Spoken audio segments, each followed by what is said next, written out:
Lições bíblicas. Em defesa da fé cristã. Combatendo as antigas heresias que se apresentam com nova aparência. Lição 13. Perseverando na fé em Cristo. Texto áureo. E temos, muito firme, a palavra dos profetas, a qual bem fazeis em estar atentos, como a uma luz que alumia em lugar escuro, até que o dia esclareça, e a estrela da alva apareça em vosso coração. 2 Pedro, capítulo 1, versículo 19. Verdade prática. A Bíblia Sagrada é o único instrumento moral e espiritual estabelecido por Deus para aferir a nossa conduta diante do Criador, da sociedade, da pátria e da família. Leitura bíblica em classe. 2 Timóteo, capítulo 3, versículos de 10 a 17. Tu, porém, tens seguido a minha doutrina, modo de viver, intenção, fé, longanimidade, amor, paciência, perseguições e aflições, tais quais me aconteceram em Antioquia, em Icônio e em Listra. Quantas perseguições sofri, e o Senhor de todas me livrou. E também todos os que piamente querem viver em Cristo Jesus padecerão perseguições. Mas os homens maus e enganadores irão de mal para pior, enganando e sendo enganados. Tu, porém, permanece naquilo que aprendeste e de que foste inteirado, sabendo de quem o tens aprendido, e que, desde a tua meninice, sabes as sagradas letras, que podem fazer-te sábio para a salvação, pela fé que há em Cristo Jesus. Toda a Escritura divinamente inspirada é proveitosa para ensinar, para redarguir, para corrigir, para instruir em justiça, para que o homem de Deus seja perfeito e perfeitamente instruído para toda boa obra. Introdução. As religiões mundiais e os movimentos dissidentes delas possuem diversos escritos sagrados. No cristianismo, a fonte de autoridade é a Bíblia Sagrada. A autoridade bíblica deriva sua origem em Deus, o que nos permite chamar a Bíblia de a Palavra de Deus. Isso encerra a superioridade das Escrituras como plena e total garantia de infalibilidade, mas não falta quem indevidamente reivindica essa mesma autoridade ou até mais que as Escrituras. Tópico 1. Diante das heresias, é preciso perseverança. 1. Os falsos mestres. As duas epístolas a Timóteo, classificadas com justiça como epístolas pastorais, juntamente com a epístola a Tito, destacam-se também pelo seu caráter apologético. São refutações às heresias contra as fábulas ou as genealogias intermináveis. E a expressão, falsamente chamada ciência, sem dúvida, é um combate ao pensamento gnóstico, que começou a surgir e chegou ao ápice no século II. Irineu de Leão, de 135 a 204, combateu o tal sistema em sua obra Contra as Heresias. O apóstolo Paulo está combatendo dois principais grupos heréticos em sua geração. Os gnósticos de sua geração, como combateu as heresias judaicas, também de sua época. Os falsos doutores da lei, da circuncisão e as fábulas judaicas. 2. A experiência apostólica.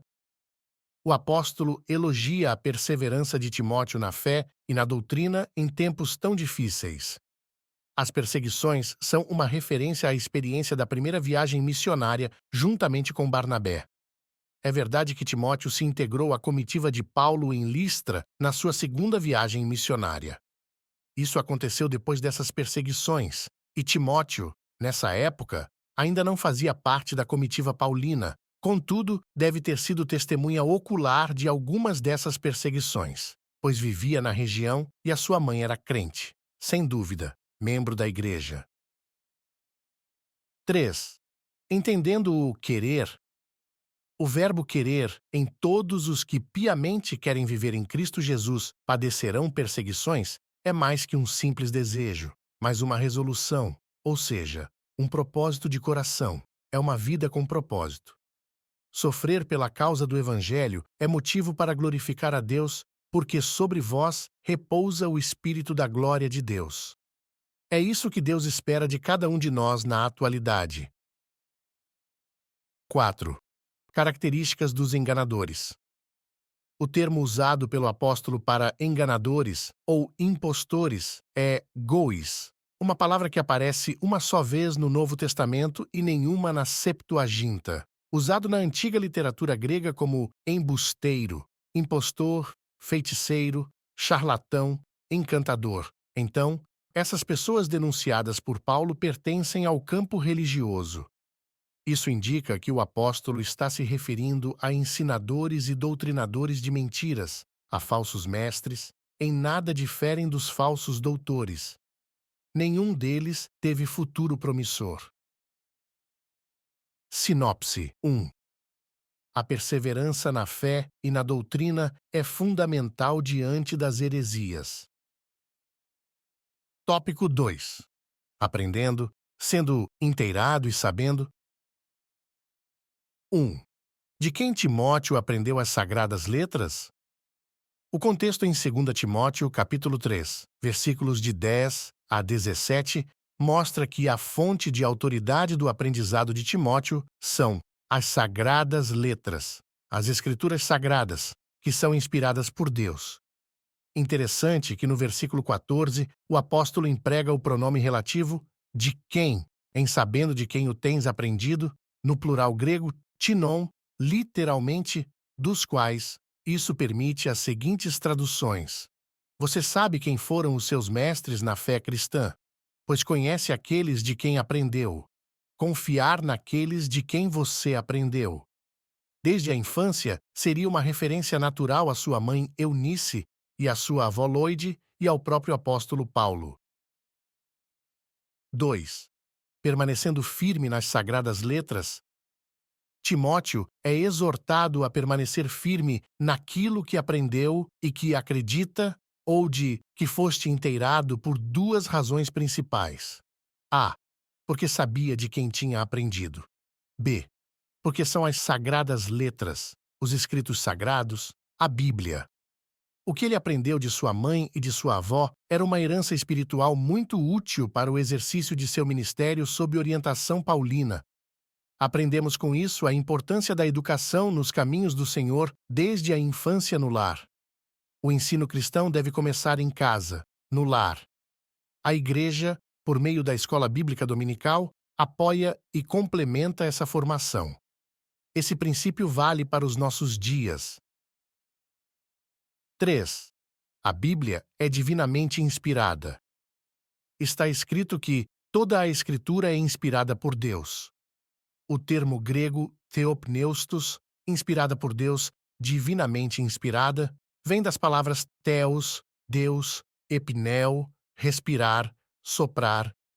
É oportuno saber a abrangência da inspiração do texto sagrado, toda a Escritura, e, também, seus autores humanos, pois os homens santos de Deus falaram inspirados pelo Espírito Santo, ou movidos pelo Espírito Santo. Esse caráter especial e único da palavra dos profetas a torna única no gênero.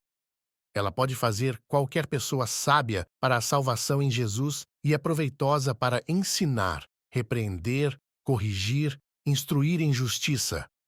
Nenhuma literatura no mundo possui essa prerrogativa. Sinopse 2. Quem aprende da palavra de Deus persevera e permanece na verdade. Tópico 3. Tendo as Escrituras como o fundamento. 1. A autoridade apostólica. A Igreja se submete inquestionavelmente à autoridade dos apóstolos do Novo Testamento. Sabemos que essa é a vontade de Deus. Se os evangelhos de Mateus e Lucas, ou pelo menos um deles, são colocados no mesmo nível do Antigo Testamento, e da mesma forma as epístolas paulinas, isso é uma forma de reconhecer definitivamente o Novo Testamento como escritura inspirada. Assim, todos os livros da Bíblia têm o mesmo grau de inspiração e a mesma autoridade. Logo, devemos dar a mesma atenção e credibilidade tanto aos profetas do Antigo Testamento como aos apóstolos do Novo. 2. Abrangência. Em muitas passagens no Novo Testamento, o termo escritura, ou no plural, escrituras, se refere ao Antigo Testamento algumas dezenas de vezes. Mas o contexto da expressão paulina, toda escritura é inspirada por Deus, não se restringe apenas ao Antigo Testamento, e sabemos disso porque a intenção do Espírito Santo é mostrar que se trata de todos os 66 livros da Bíblia, para que vos lembreis das palavras que primeiramente foram ditas pelos santos profetas e do mandamento do Senhor e Salvador, mediante os vossos apóstolos. Antigo e Novo Testamento. 3. O Manual de Deus. Além de ser valiosa para os 4 propósitos pastorais, a Bíblia é proveitosa para ensinar, para redarguir, para corrigir, para instruir em justiça, não somente para os obreiros, mas para equipar qualquer pessoa que leia as Escrituras para toda a boa obra. Estaríamos à deriva no mundo sem essas palavras, pois elas nos levam à luz de Cristo. Sinopse 3. Toda a palavra de Deus é autoritativa e regra fundamental para a nossa vida. Conclusão. A Bíblia é um guia seguro para toda a humanidade, e não somente para a Igreja. Ela é a única revelação de Deus escrita para o ser humano e a fonte de autoridade espiritual para aferir a nossa conduta diante de Deus, da sociedade e da família. Trata-se de uma orientação segura para a vida humana, a nação de Israel e a Igreja, bem como as exortações para o mundo, incluindo o aspecto político, social e religioso das nações.